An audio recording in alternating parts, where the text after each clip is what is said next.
Not all outdoor bugs leave when temperatures cool down. Check out a few pests that like to hang out in gardens in the fall. 1. Bagworms.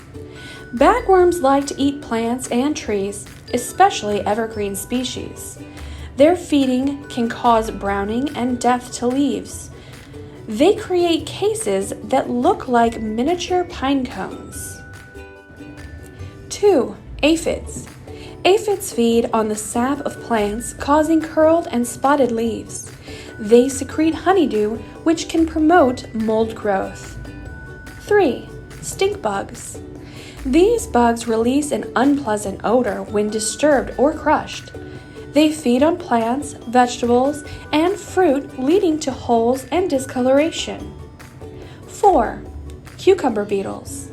These beetles love cucumbers, pumpkins, and squash plants. Their feeding causes yellow and wilting leaves. 5. Fall armyworms. These pests travel in groups, feeding on grass as they go. This can leave empty patches in your yard or cause grass to turn brown. Using a plant-based insecticide spray, like our 3-in-1 garden spray, can help keep hungry pests away. For more helpful tips and pest information, be sure to follow us and visit our website, maggiesfarmproducts.com.